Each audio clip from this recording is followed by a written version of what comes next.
Mais pourquoi samedi, le 15 février, Augustin Kabouya, notre secrétaire général, la Linguicho, parce qu'il n'y a pas Rosali, la Linguicho. Deuxième, les maîtres nageurs, c'est qui? C'est qui? Acclamez pour eux.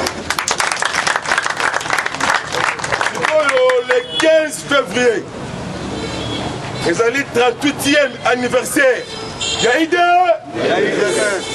jour wana, ozui mwana na yo, ozui mwasi na yo, ozui leki na yo, même lutu na yo, même sani, bongo te? Inde Nanzungu, il y a ma famille, mais allez rapport de force. Yangonde et qu'on a gissé ma petit nager. Parce que politique, ça n'a qu'un rapport de force. Mais ndeko atamboula. Vous pouvez ça un bon banderole. Volonté. Même aux $100, ça volonté à moi là. Même $20, ça y est. Ça la banderole a vu sur le Parlement la lumière. Parce que samedi, donc ça on a les colos, il y a stade. Bon côté. Bon on a PSA vivant. Mwana mama Mwana mama Mambu maso Mambu maso bele kamere mukwa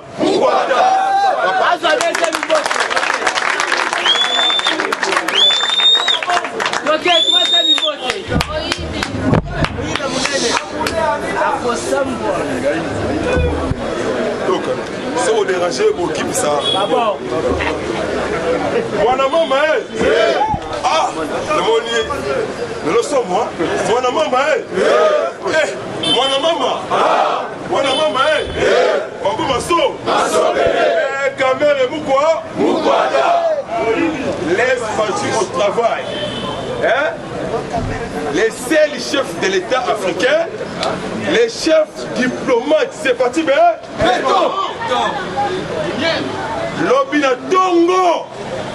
Avant le côté Tongo, il est viva. Ce pays a banni Moussa.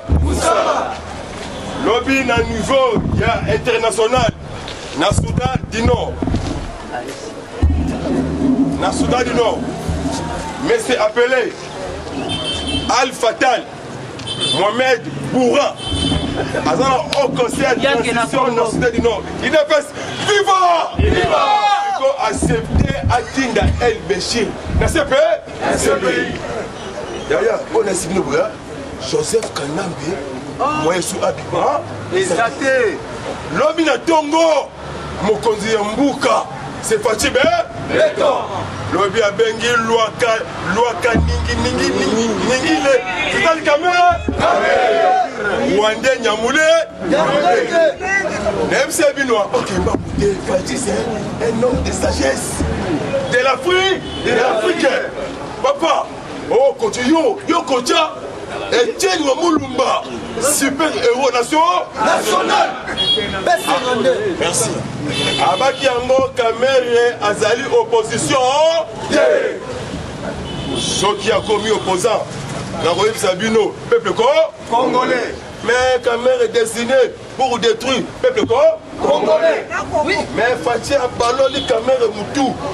Nassé, Makololiko, Lobi Mokondi Yamboka la qualité à double brassard. Premier vice-président, il y a Union africaine. 2021, président, il y a Union africaine.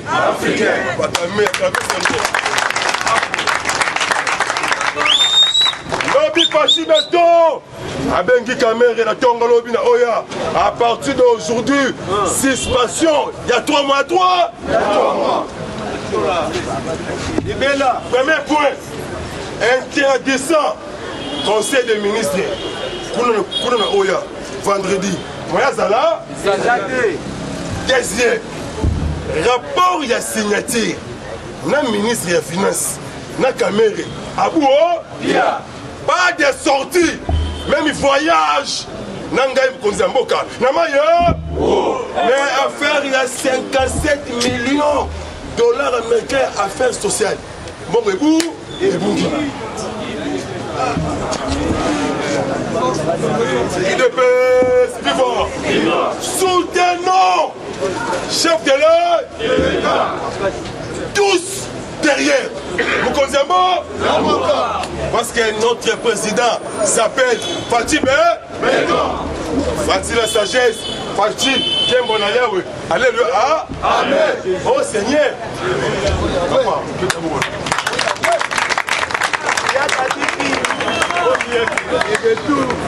IDPS vivant. Mais Joseph Kanambe Kazemere Mateki Tekita. Le pire arrive. Mais c'est bon, bien. Avant la côté l'homme à niveau d'Afrique, ils ont là qui conclave militaire. Lobby FARDC Beto, FARDC Chilombo, FARDC Peuple Congolais. Alors moi 9e, à comme 8e, na à continuer à Afrique. FARDC Lobby, 8e. Lobby c'est là qui remise et reprise. Nouveau pécheur. Pécheur entrant et sortant. Remise na Flori Kabang nous. Parce que même nous, à Rosala arrêtez. Dans on va salir remise et reprise. On a eu dossier Pessi Moninga. Mais na mesa ya Numbi Kabang Flori. Pardon, il y a Victor Mumba, premier dossier, affaire il y a 15 millions de dollars américains. Mais c'est beaucoup de milliards de dollars américains. Ce qu'on dit Cambodge et Ganga, na opposition, PPRD, FCC. Lobby Fatih a promis des sanctions le 15 février. Sanctions et arrestation. Lobby procureur général. Lobby. D'ailleurs, c'est pas là. Fatih, comment la Fatih était? Quand on a Oya, Kagame a s'incliné devant Mukonzi. Il y a des Congolais. Mais acclamé pour les Américains. Ceux qui vont monter, acclamé pour les Américains. IDPS vivant. Lobby, Zélé, ministre des Finances. Lobby Inde. Namatete et gouverneur Yabaksa Santal. Ce qu'on moko. Au soir de ce toi. Ministre et budget. Lobby préciseuse à la claire. Avec les bordereaux. N'a pas réussi. Il y a 100 jours d'urgence. Yamukonzambo. Yamboka. Domoni Logoana. Nala ngambu na biso soko ibimbongo okende maka wana Etienne Mamulumba en vie en 2012 IDPS au pouvoir bato liboso ba kota prison ba membre IDPS wana zalaki prophète ya bango te IDPS viva même c'est Pompeo samedi na Sénégal. Mais Pompeo, Naza Boye, déjà balingi carte. Voilà qu'on ligoté et traduit. Na CP. Ce qu'on on va bien mais c'est Peter Pan, envoyé spécial. Il y a des Américains dans la région. Il y a grand. Dans le commis na Kinshasa, Moutali Bosso à Keluka. Fredolin Ambongo Pesungu Cardinal. Il y a Lamuka. Il y a IDPS vivant. Yokapa Alobi Ambongo jouer rôle. Il y a église catholique. Makamba politique est allé Fatih Beton. Alors lobby Inde, et pas à Madidi, et pas à Martin, et pas à opposition, manipulé, Ndoki, idiot, comment dire? Alors, affaire, il y a vérité des urnes. Namaye, parce que les Américains avec absent, Baponi Fatih, avant d'aller Bella, RD, mardi atali monsieur mec amer na Peter Pan moya loba siko tangu pa malongo ina pesi viva inde et pas Sylvestre ilunga alobi ilunga na ye malamoko Syrie climat aux affaires parce que pression va investir américain bientôt na Kinshasa mais États-Unis est là voilà qu'on construit dynamique la paix na Est de RD la paix et la prospérité au peuple congolais. Sikoyo esalama te banda monde banda lelo avec réserve lelo mukonzi ya mboka kombo na ye Félix lelo keba abosala conférence lelo président Félix conférence lelo toko ma 13 lelo avec réserve lelo abosala conférence sikolo ko le président a promis des sanctions on a décidé oui nangambu ya FCC nangambu PPRD abosala tout arrêt. Mais Jeannette Kanambe Kazembere avec 100 millions de dollars américains saisis dans le service il y a déjà. Mais source Alinga Kima, Akende Pretoria, Azo Avion, Akende Singapour, papa, DGM, pourquoi?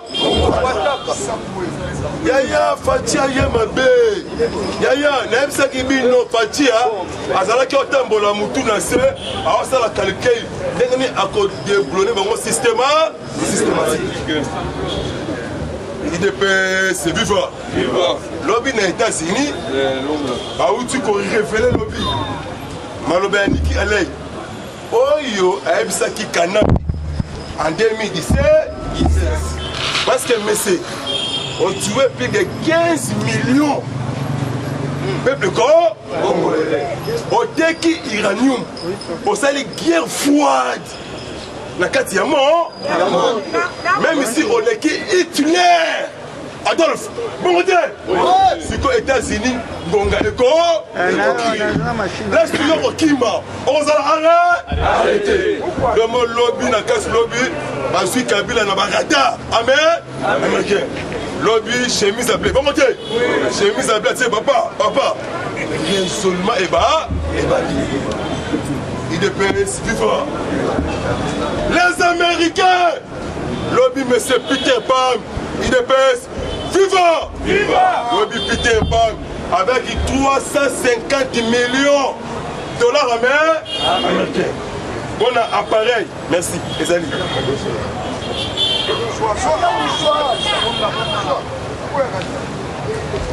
IDPS, viva! Sukoyo, lobby Trump, président américain. Alors, je suis satisfait d'un changement. Il y a appareil judiciaire. Sukoyo, appareil judiciaire Rwanda. On a plus de 6 millions de personnes. Okoloka Shagari, Okoloka Mende, Okoloka Bochap, Okoloka Kanyama, Kassongo, tout en bloc. Dans quelques jours, nous conduisons Mboka. À son nommé Bagénéraux. Papa, acclamez pour vous,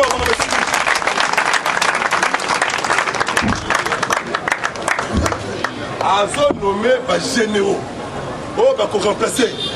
Batango faible. On va être Kamandou. Au peuple congolais.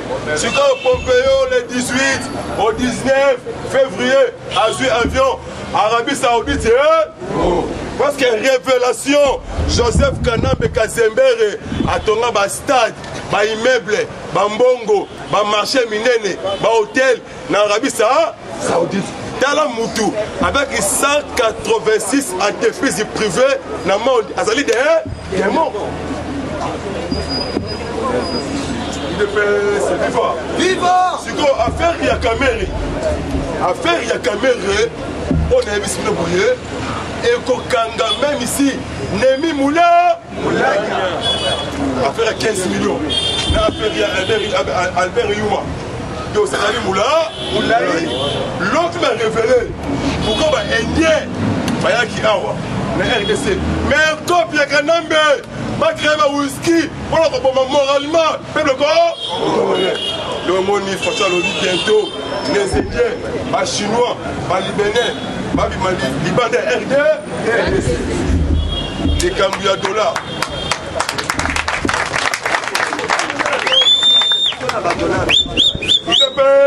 suivant bientôt Banque centrale alingi akitisa to yado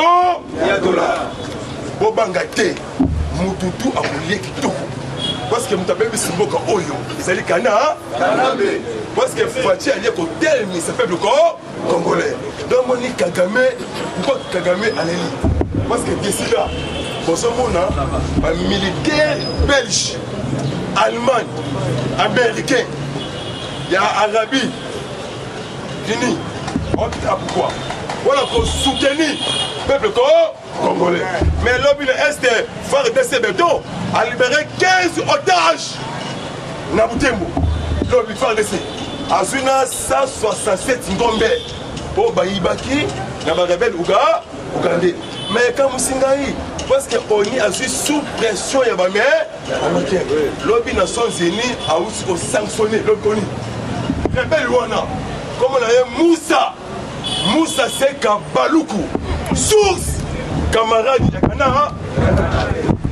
Mais oui, camarade de Kanambe, même le village, province, en nommant qu'il y a 2011, mais attendez, armée a habité, papa, armée n'a plus infiltré.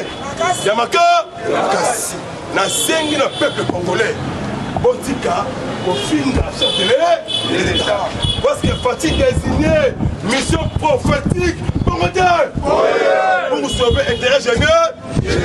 Mais Kanambe, pourquoi tant et Moukamate, Arobimate, Lobingaïté, Pompéo et Trompe, après c'est ma injection, mot d'ordre, région Agrala, Kabila, Moyabima, c'est quoi bientôt Kingakat, des armes, c'est qu'au jour où on a.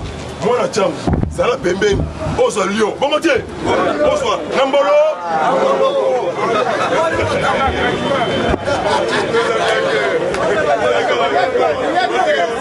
Il est best, viva. Rien. Bête, ma papa Fati.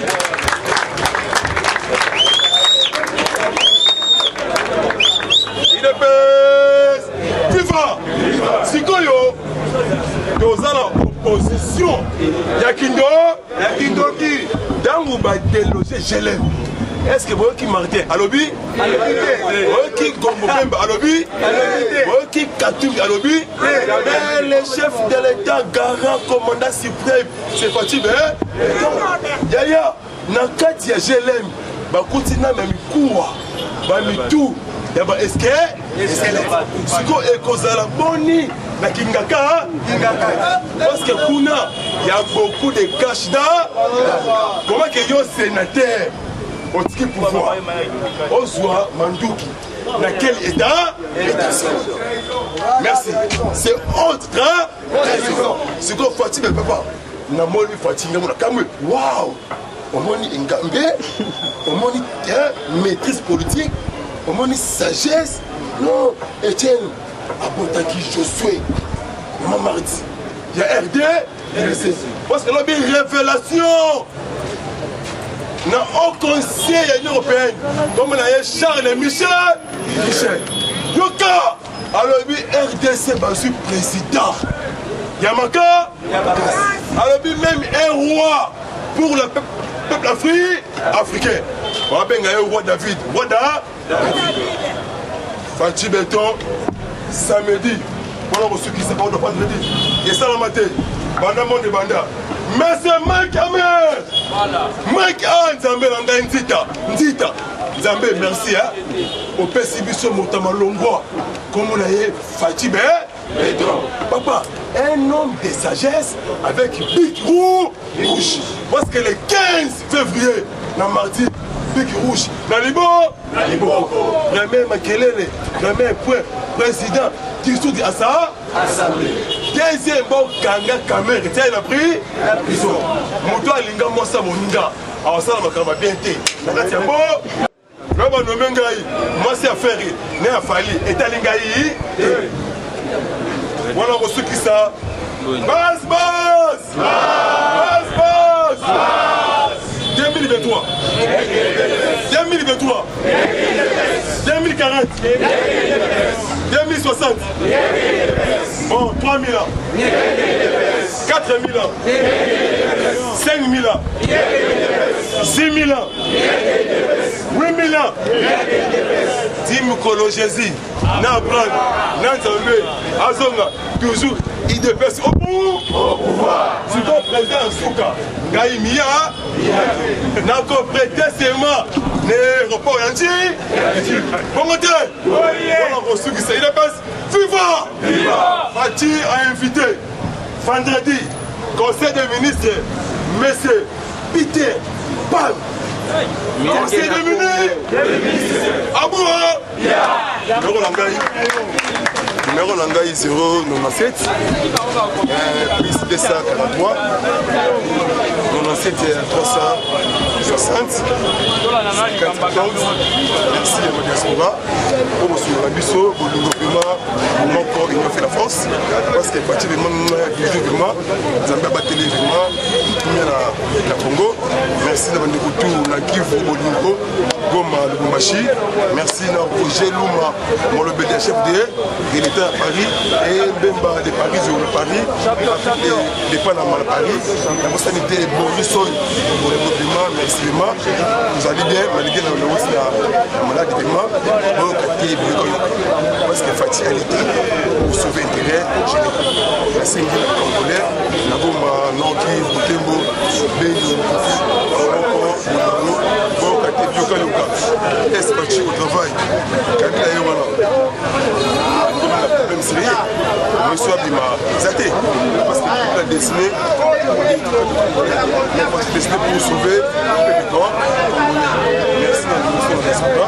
Merci à la merci merci beaucoup pour les matins pour instaurer état de droit beaucoup ont été passés congolais dans ce là classe plus sur la Félix voilà pour tout les nous avons profité nous avons critiqué continue à profiter pour que ça y ait force pour stimuler les séries espoirs c'est pas du béton ouais outil pas Nzambe pour pas ça peuple bateau là oui évidemment la maman Yanis vraiment pour le merci nos mamans Denise maman Yambo les premières dames maman Denise Nyakiro Tshisekedi ambassadrice pour l'opération violence profane merci maman Nzambe abatelayo et Sambela Makasi on a Mokoti Mboka maman Marty merci maman petit autre bunda kila maman yango yo omoni yango maman yo aussi matete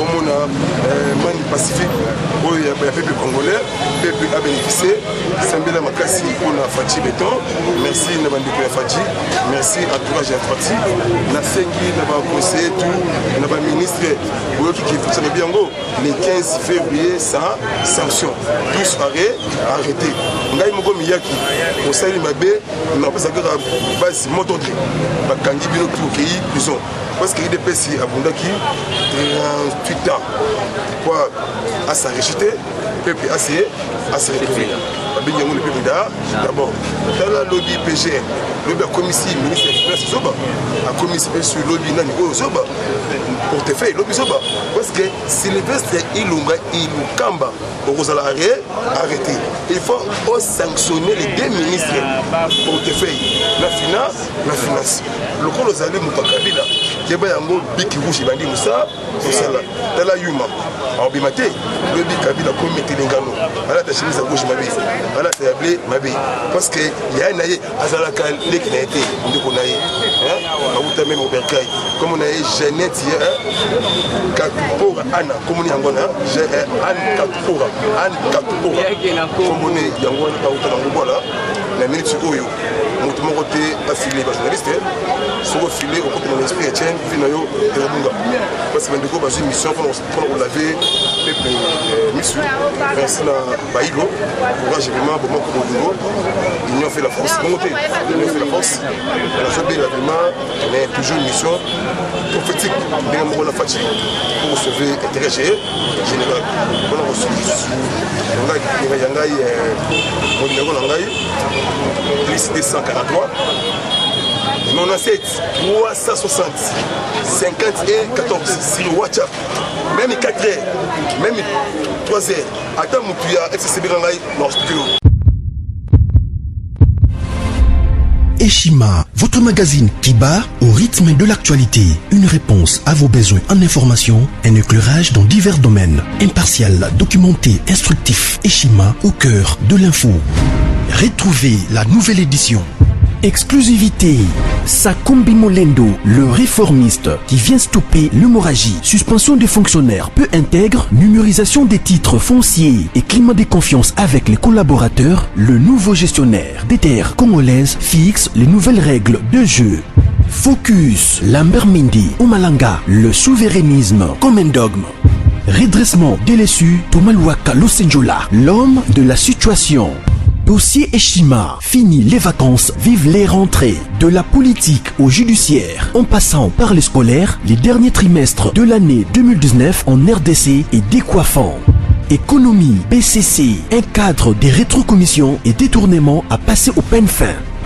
Découverte, Claude Ibalanki et Colomba, les coordonnateurs du MNS au centre de l'action de Félix Tshisekedi dans le Grand Lac. Les dialogues et pour parler en RDC qu'en tire le peuple. Tubaou, la clé de la mythologie kassaïenne. Retrouvez l'intégralité du magazine Eshima dans les kiosques. Eshima Magazine, un nouveau standard d'information.